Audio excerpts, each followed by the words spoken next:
जय शिव शंभु, जय भोलेनाथ, हर हर महादेव, जय श्री कृष्णा। नमस्कार दोस्तों, स्वागत है आप सभी का हमारे YouTube चैनल आर के भक्ति ज्ञान में।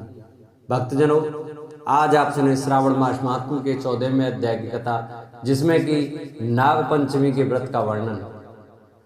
आइए भक्तों, कथा को प्रारंभ करते हैं। उससे पहले जो भक्त हमारे चैनल पर नए जुड़े हैं, जिन्होंने अभी तक हमारे चैनल को सब्सक्राइब नहीं किया है, वो हमारे चैनल को सब्सक्राइब जरूर करें, वीडियो को लाइक करें और कमेंट में ओम नमः शिवाय, ओम उमा महेश्वराय नमः अवश्य लिखें। आइए भक्तों, कथा श्रवण करते हैं। शंकर भगवान बोले, हे मामुने, श्रावण मास में जो व्रत करने योग्य है वो अब मैं बताऊंगा, आप उसे ध्यान से सुनिए। चतुर्थी तिथि को एक बार भोजन करें और पंचमी को नक्त भोजन करें। स्वर्ण चांदी काष्ठ अथवा मिट्टी का 5 फणों वाला सुंदर नाग बनाकर पंचमी के दिन उस नाग की भक्ति पूर्वक पूजा करनी चाहिए। द्वार के दोनों ओर गोबर से बड़े बड़े नाग बनाएं और दधि, शुभ, दुर्वाकरों, कनेर, मालती, चमेली, चंपा के फूलों, गंधों, अक्षतों, धूपों तथा मनोहर दीपों से उनकी विधिवत पूजा करें। उसके बाद ब्राह्मणों को घृत, मोदक तथा खीर का भोजन कराएं।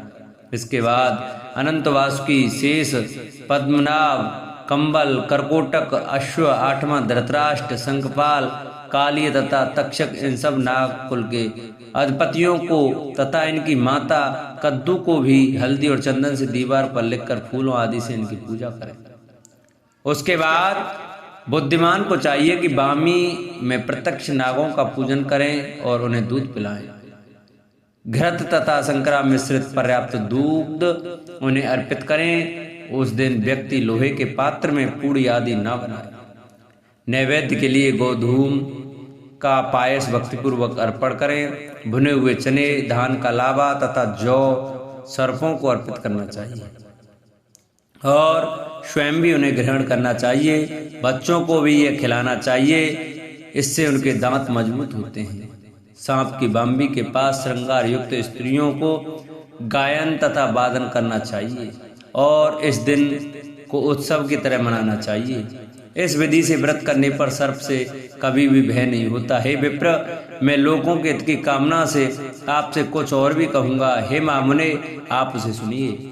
हे वत्स, नाग के द्वारा डसा गया मनुष्य मरने के बाद अधोगति को प्राप्त होता है और अधोगति में पहुंचकर वह तामसी सर्प होता है। इसकी निवृत्ति के लिए पूर्वोक्त विधि से एक मुक्त आदि समस्त कृत्य और करें और नाग ब्राह्मणों से नाग निर्माण तथा पूजा आदि आदर पूर्वक करवाएं। इस प्रकार 12 मासों में प्रत्येक मास में शुक्ल पक्ष की पंचमी तिथि को इस व्रत का अनुष्ठान करें और वर्ष के पूरा होने पर नागों के निमित्त ब्राह्मणों तथा सन्यासियों को भोजन कराएं। किसी पुराण ज्ञाता ब्राह्मण को रत्न जड़ित स्वर्ण में नाग और सभी उपकारों से युक्त तथा बछड़े सहित गौदान करें।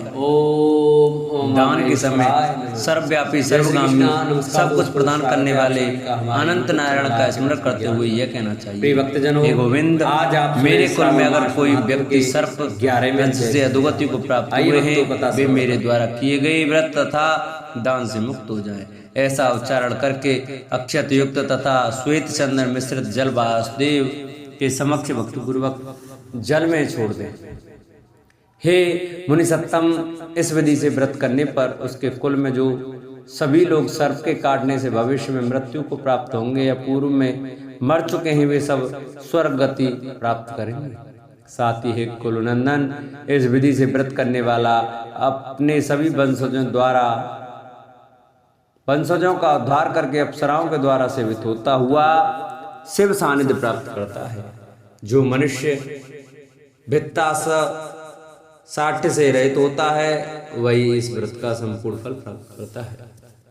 जो लोग शुक्ल पक्ष की सभी पंचमी तिथियों में नक्त व्रत करके भक्ति संपन्न होकर पुष्प आदि उपहारों से सौभाग्यशाली नागों का पूजन करते हैं, उनके घरों में मणियों की गणों से विभूषित अंगों वाले सर्प उन्हें अक्षय देने वाले होते हैं और उनके ऊपर प्रसन्न रहते हैं। जो ब्राह्मण ग्रहदान का प्रतिग्रह करते हैं, वे भी घोर यातना भोगकर अंत में सर्प योनि को प्राप्त होते हैं।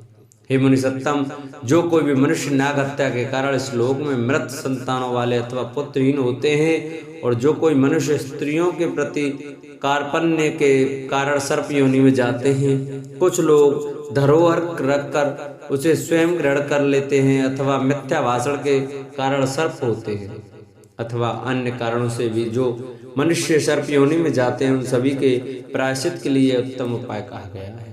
यदि कोई मनुष्य वित्त साठ्य से रहित होकर नागपंचमी का व्रत करता है, तो उसके कल्याण के लिए सभी नागों के अधिपति शेषनाग तथा वासुकी हाथ जोड़कर प्रभु श्री हरि से तथा सदा शिव से प्रार्थना करते हैं। तब शेष और वासुकी की प्रार्थना से प्रसन्न हुए परमेश्वर शिव तथा विष्णु उस व्यक्ति के सभी मनोरथ पूर्ण करते हैं।